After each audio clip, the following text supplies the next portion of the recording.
আপনি কি মনে করেন যে কবে নাগাদ আসলে নির্বাচন হওয়া উচিত এবং কবে এইটার মানে আপনি কবে নাগাদ নির্বাচন হবে বলে মনে করেন? আমরা একটা জ্যোতিষী প্রশ্ন আপনার কাছে করতে চাই। না শুনেন হ্যাঁ। শুনেন, আমি বাংলাদেশের পলিটিক্স নিয়ে কোনো প্রজেকশন দিতে চাই না। আচ্ছা, যারা বাংলাদেশের পলিটিক্স নিয়ে প্রজেকশন দেয় তারা আসলে পণ্ডিতি করেন। No projection. এমন একটা জায়গায় দাঁড়িয়ে গেছে বাংলাদেশ, এখানে এক মাসের প্রজেকশন আপনি দিতে পারবেন না। হয়তো দেখা যাবে ইন ওয়ান ফাইন মর্নিং আপনি ঘুম থেকে উঠে দেখলেন যারে এইভাবে তো আমি ভাবি নাই। সুতরাং এই ধরনের মানে পণ্ডিতি আমি করব না। No projection.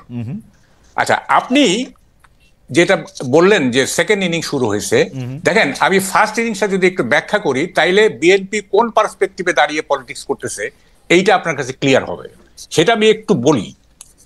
সেটা হচ্ছে, দেখেন সেকেন্ড ইনিংসে প্রবেশ করেছে বর্তমান সরকার। প্রথম ইনিংসটা কেমন গেল আমি বলবো ইটস এ টেরিবল ফেইলিওর। এবং আপনার ক্রিকেট লিটারেচার দিয়ে যদি বলি, it is a glorious uncertainty. অর্থাৎ 8 অগস্ট আমরা সবাই ভেবে নিলাম যে এইবার বাংলাদেশ তুই কই যাবি, তোরে একজন নোবেল লরিয়েট ঠিক করে ফেলবে।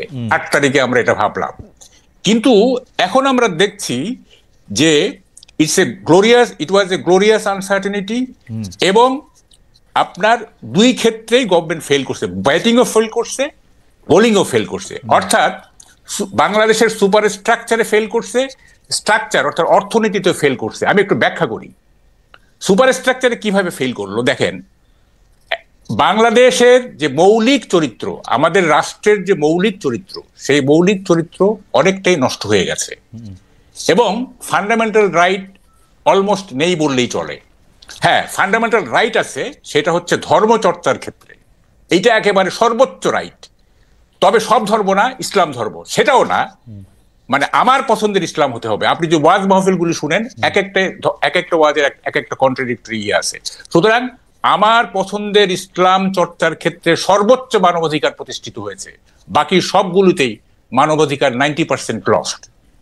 দেখেন কি হচ্ছেটা কি, বসন্ত উৎসব, লালন উৎসব, নাট্য উৎসব, ঘুড়ি উৎসব, নারী ফুটবল, স্যানিটারি ন্যাপকিন, আপনার ভিন্ন মতের বই সব বন্ধ। কিন্তু মাহবুব ভাই, আমি একটু ছোট করে বলি। প্রথম কথা, ভিন্ন মতের বই বাংলাদেশে গত 50 বছর ধরে সবসময় বন্ধ হয়ে আসছে। এটা আপনি আমার চেয়ে অনেক ভালো জানেন। দাউদ হায়দার, না ঠিক আছে, আচ্ছা ঠিক আছে, না না ঠিক আছে, স্টল দেওয়া হয় না। স্যানিটারি ন্যাপকিন ওরা আবার বেচবে বলছে, দিবে, কোনো সমস্যা নাই। শুনেন, এগুলি আমি পরে ব্যাখ্যা করবো। আপনি আমার তো আপনার তো সময় নাই।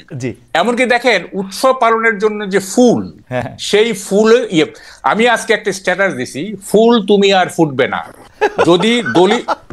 যদি দলিত মথিত হতে চাও তাহলে ফুটবে, কিন্তু আমাকে কোনো দোষ দিতে পারবে না। ফুল তুমি আর ফুটবে না। দেখেন কালকে কি ঘটছে, এই বাচ্চাদের স্কুলে বাচ্চাদের আনতে যাওয়া হয়, সেখানে মহিলারা গিয়ে একসঙ্গে বসে চা খাচ্ছিল। সেটা নাকি মহিলারা একত্র হয়ে চা খেতে পারবে না, তাদেরকে ওখান থেকে উঠিয়ে দেওয়া হয়েছে। তারপরে এখন কি দাঁড়াইছে যে বাংলাদেশে ঈদ ছাড়া, ঈদের উৎসব ছাড়া আর কোনো উৎসব পালন করা যাবে না। এবং এখন দেখেন এমন একটা অবস্থা দাঁড়াইছে যে আপনি যে কোনো কাউকে আপনি ভিকটিম করে ফেলতে পারবেন, যে কোনো কাউকে, এনিবডি ইন বাংলাদেশ। কিভাবে দেখেন, মানে একটা ইংরেজিতে একটা কথা আছে, if you want to kill a dog give him a bad name. আপনি জাস্ট একটা বদনাম দিয়ে দিবেন, এই তুই ব্যাংকে টাকা রাখছিস, তুই সুদ খাস, তোর কল্লা যাবে। এই তুই রোজা রাখিস নেই কেন? আপনি বললেন যে আমি তো 2 বেলা ওষুধ খাই, চলবে না, বাস ভিকটিম হয়ে গেলেন আপনি।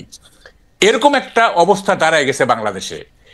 এবং দেখেন মানে আরেকটা বিষয় না, আমি যেটা বললাম যে আমি আবার আসবো আপনার কাছে। আপনি যদি ইলেকশনটা আপনি কবে চান সেটা যদি একটু বলতেন, আপনি প্রজেকশন না করতে চাইছেন, কারণ এই ব্যাপারগুলি খুবই গুরুত্বপূর্ণ বিষয়গুলো আপনি বলতেছিলেন যে আসলে না একটু না বুঝলে হবে না। তো ইলেকশন চেয়ে কি করবো আমি ইলেকশন দিয়ে কি করবো? আপনি জানেন স্ট্রাকচারের অবস্থা কি, মানে অর্থনীতির অবস্থা কি, do you know?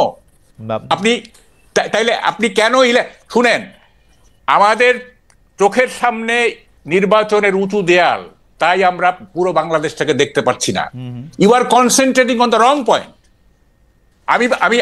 I would rather say আপনি concentrate on the right point.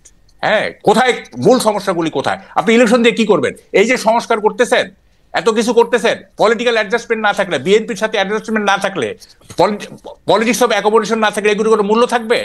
72 কনস্টিটিউশনে কি আছে? একটা democratic constitution. Could it stop 4th amendment? Could it stop unconditional power of Zia and Ershad? কুড ইট স্টপ 15th অ্যামেন্ডমেন্ট? না।